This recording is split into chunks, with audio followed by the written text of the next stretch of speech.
Voilà, chers auditeurs d'Africa Jama sur les 87.7 FM. Nous avons en ligne Madame Vicky Katouma, qui est sénatrice en République démocratique du Congo et qui est en séjour à Paris. Madame Vicky Katouma, est-ce que vous nous entendez? Oui, je vous entends. Bonjour, Monsieur Pat. Bonjour. Nous sommes très heureux de vous avoir sur nos antennes. Est-ce que vous pouvez nous dire votre séjour à Paris? Elle répond à quoi, s'il vous plaît? Écoutez, nous sommes arrivés à Paris sur l'invitation des femmes de la société civile que j'ai sensibilisées la fois dernière lorsque j'étais invité à une conférence à Paris par rapport à la situation qui prévaut chez nous au pays, la situation d'agression, la situation de guerre. Alors, c'est ainsi que les membres de la société civile, les femmes des médias, étaient touchés par mon message et ils m'ont demandé de venir en délégation. C'est ainsi que nous sommes arrivés à trois sénatrices. D'accord. Et juste pour commencer déjà à sensibiliser l'opinion française, parce que c'est que nous constatons que tous les pays de l'Union européenne sont d'accord qu'il faut sanctionner le Rwanda face à l'agression dont la République démocratique du Congo est fait l'objet, mais il y a la France qui ne se prononce pas. Donc ça nous inquiète un peu, nous, en tant que pays francophone, que la France ne se prononce pas parce que nous portons la francophonie. Alors, on est venu sensibiliser l'opinion française pour qu'elle comprenne le problème qu'on a, parce que nos morts ne sont pas connus, nos malheurs ne sont pas connus. Il a fallu que nous soyons nous-mêmes sur le terrain pour qu'ils comprennent, que le peuple français comprenne la souffrance du peuple congolais aujourd'hui par rapport à cette agression du Rwanda et de ses supplétifs du M23. Madame Vicky Katouma, vous avez fait un très bon constat, celui du silence, on va dire ça comme ça, de la France officielle. Quoique on trouve encore en France aussi énormément d'autres hommes politiques qui ne sont pas d'accord avec cette position-là. Mais officiellement, en tout cas, la parole de la France par rapport à la crise en RDC, elle est très, très, très silencieuse. Maintenant, dans votre séjour à Paris, est-ce que vous avez perçu, ça pourrait être dû à quoi? Par exemple, est-ce que notre représentation diplomatique vous ont aidé peut-être à avoir soit des contacts, soit pour mieux comprendre en tout cas cette situation, parce que en tout cas la France a un point de vue assez discordant par rapport à ce qu'on entend par ailleurs. Oui, par rapport à la diplomatie, nous avons rencontré notre ambassadeur ici en France qui se bat. Qui se bat, qui mobilise, qui sensibilise, qui explique aussi la situation de la République démocratique du Congo, peut-être qui est restée jadis non connue. Bien sûr que les gens entendent parler de la guerre au Congo, mais les gens ne savent pas qu'est-ce qui se passe réellement au Congo. Et je pense que l'ambassadeur fait sa part. Et il y a le gouvernement congolais qui fait sa part. Et nous, en tant que représentants du peuple, ce peuple qui souffre, ce peuple qui est tué du jour au lendemain, ces femmes qui sont violées toutes les 3 minutes, nous nous sommes dit qu'il faut qu'on s'engage aussi dans un combat parallèle pour que nous puissions expliquer, d'abord conscientiser la société civile, parce que c'est elle qui est en fait qui paye les frais pour tous ces politiques-là. Alors, nous avons voulu que cette société civile soit mobilisée, les femmes, les hommes des médias, les femmes des médias et les autres, pour qu'elle nous aide à mobiliser aussi et à nous donner aussi son point de vue. Bon, des contacts ont été pris avec certains politiques, avec la société civile. Et dernièrement, nous avons assisté à l'organisation du 8 mars, qui a été faite par les femmes de la société civile. Donc, quelques femmes des médias étaient aussi présentes. À travers cette manifestation, on a mis en exergue les femmes iraniennes, les femmes afghanes et aussi les femmes congolaises. Nous avons vraiment été honorés d'avoir participé à cette manifestation. Et nous avons dû expliquer et réexpliquer la situation de chez nous. Donc, ce qui nous reste aujourd'hui, c'est reconstruire l'histoire. Et à travers ce qu'on a fait, on a même dû monter un comité de juste pour la paix durable en République démocratique du Congo. Donc, il faut qu'on arrive à expliquer et reconstruire l'histoire. Nous avons été présentés, très mal présentés par les Rwandais qui disent que nous hébergeons les génocidaires, mais nous devons reconstruire l'histoire pour expliquer pourquoi les réfugiés rwandais sont entrés sur le sol congolais et c'était sous la demande de qui? Nous sommes en train d'expliquer que c'était sous la demande de la France aux Nations Unies que la République démocratique du Congo, le Zaïre à l'époque, ouvre ses frontières pour recevoir les réfugiés rwandais à partir du génocide qu'il y a eu au Rwanda. Donc, nous sommes en train de déconstruire. Aujourd'hui, le gouvernement rwandais a comme prétexte de venir poursuivre les génocidaires sur notre sol. Nous croyons que ce prétexte-là ne tient plus la route. C'est du mensonge qu'il faut déconstruire.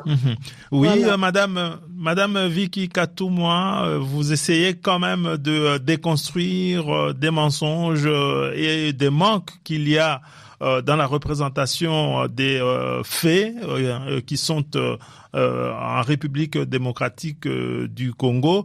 Mais en même temps, nous avons quand même une partie de notre responsabilité, Madame Vicky Katumwa, vous êtes sénatrice. Ce n'est pas parce que la France vous dit faites ceci, laissez entrer cela, ainsi de suite, que la RDC doit accepter. Quelle est notre propre part de responsabilité? Est-ce que vous qui êtes sénatrice, c'est-à-dire que vous et les députés de l'Assemblée nationale, vous avez une telle autorité que peut-être vous ne parvenez pas à vous rendre compte de cette autorité sur le gouvernement.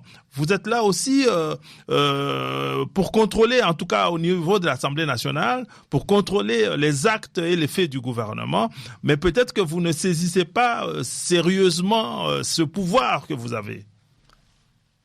Non, par contre, nous avons été contraints par le traité que nous avons nous-mêmes signé. Ce sont des traités internationaux. La France avait demandé, et cette demande était faite aux Nations Unies. Nous sommes à part entière membres des Nations Unies et nous ne devions pas refuser. Bien sûr qu'il y avait eu des réticences à l'époque. C'était en 1994. Il y a eu des réticences du côté des gouvernants congolais.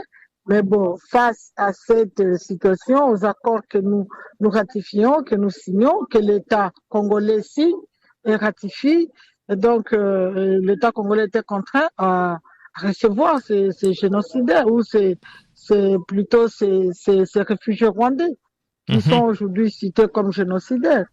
Et donc l'État congolais a reçu, c'était sur demande des Nations Unies, et par ricochet, sur demande de la France aux Nations Unies. Nous ne devions pas, nous, refuser d'accueillir ses propres frères, parce que entre le peuple rwandais et le peuple congolais, il n'y a pas de problème. Le problème, c'est les dirigeants rwandais, Kagame, qui se comportent en Hitler aujourd'hui. C'est ce qui m'étonne, c'est que la France accepte que quelqu'un qui se comporte comme Hitler, qui a toujours été pourfendé, qui a toujours été mal présenté, puisse avoir comment dirais-je, l'approbation de la France sur tous les actes posés sur le sol congolais.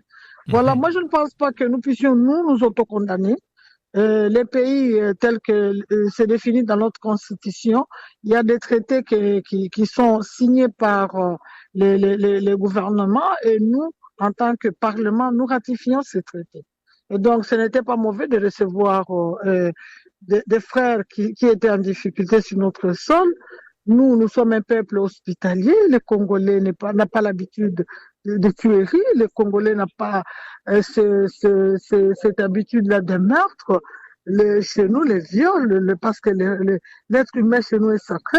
Malheureusement, nous sommes en face d'un monsieur, monsieur Kagame, qui se comporte en tyran et que pour lui, le sang humain qui coule ne lui dit absolument rien. En tout cas, Madame Vicky Katumwa, il est important justement que cette humanité que l'on trouve dans le Congo et dans les Congolais se maintiennent. Nous n'avons pas de problème. Nous devrions pas de toutes les façons avoir de problème avec nos voisins. Nous en avons beaucoup et beaucoup de voisins entrent en République démocratique du Congo. Les Angolais sont arrivés, ont vécu avec nous en toute, concordance. Les Congolais d'ailleurs sont aussi, nous aussi nous sommes ailleurs, hein, nous sommes dans d'autres pays, donc c'est tout à fait normal que cela se fasse. Mais Madame Vicky Katumwa, en tant qu'autorité politique et gouvernement, en tout cas, les autorités de la RDC ont en plus une autre fonction, c'est de protéger le pays. C'est-à-dire, c'est pas seulement agir dans la bienveillance des autres, mais l'homme politique doit regarder beaucoup plus loin. Vous êtes sénatrice, vous devez regarder beaucoup plus loin. C'est-à-dire que cet acte de charité que je fais, est-ce que ça va se retourner demain sur moi ou pas? Et donc, il faut prendre des précautions pour que ces actes de charité et d'ordre et d'amour et d'humanité ne se retournent pas. C'est pas parce qu'on a signé des chartes qu'on est obligé de le faire. Je vais vous donner un exemple. Vous êtes en France. La France avait signé aussi des traités de non-prolifération nucléaire, ainsi de suite. Mais lorsqu'on a dit qu'on arrête de faire des essais nucléaires, la France a dit non, moi je n'arrête pas. J'arrêterai quand j'aurai fait suffisamment de tests pour mes armes nucléaires, et une fois que je les aurai fait, alors j'arrêterai. Pourquoi cet exemple? Cet exemple est important. Le Congo ne doit pas croire que parce qu'il y a des traités, on est obligé de les respecter aujourd'hui. Non.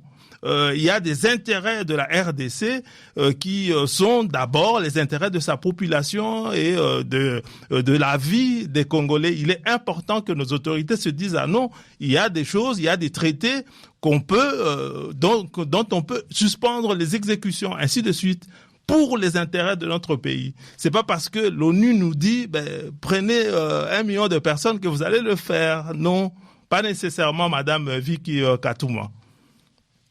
Oui, en effet, je suis tout à fait d'accord avec vous, mais en tout cas, ce cas-là de l'époque, c'était un cas d'humanisme. Hein. Mm-hmm. C'était un cas de personnes qui étaient en danger, qui étaient en train d'errer dans la nature, des personnes qui fuyaient la guerre, et le Congo était dans l'obligation de recevoir.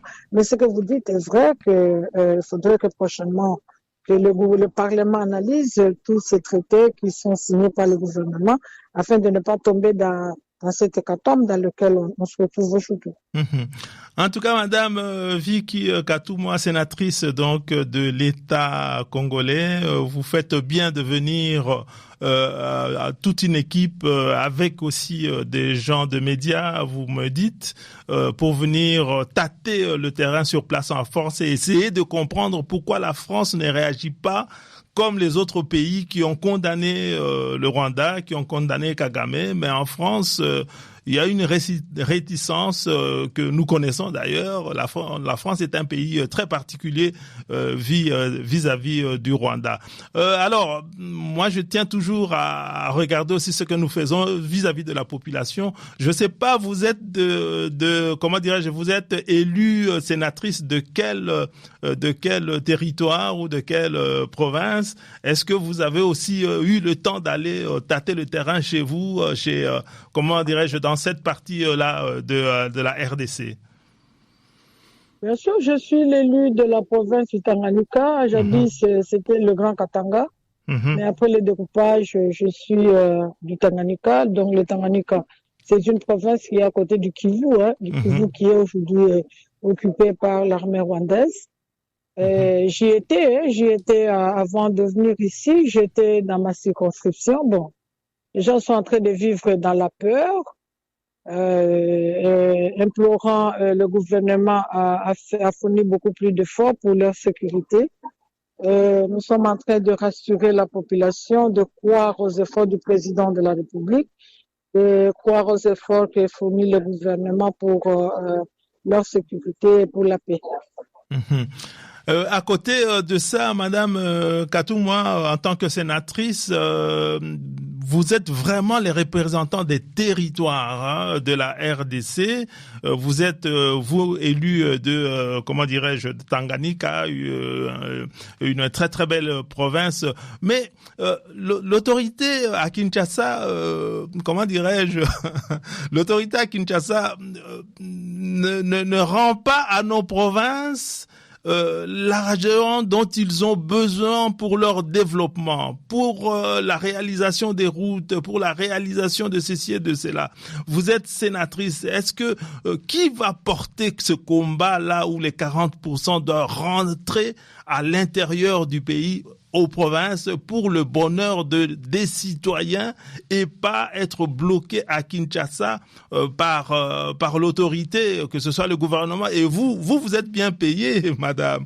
Les 40% qui doivent rentrer pour faire travailler les Congolais dans les provinces. Qui fera ce combat pour que le gouvernement soit obligé de retourner ces 40%, des fonds? Oui, mais c'est le rôle des parlementaires. Notre rôle, c'est de légiférer, de contrôler le gouvernement.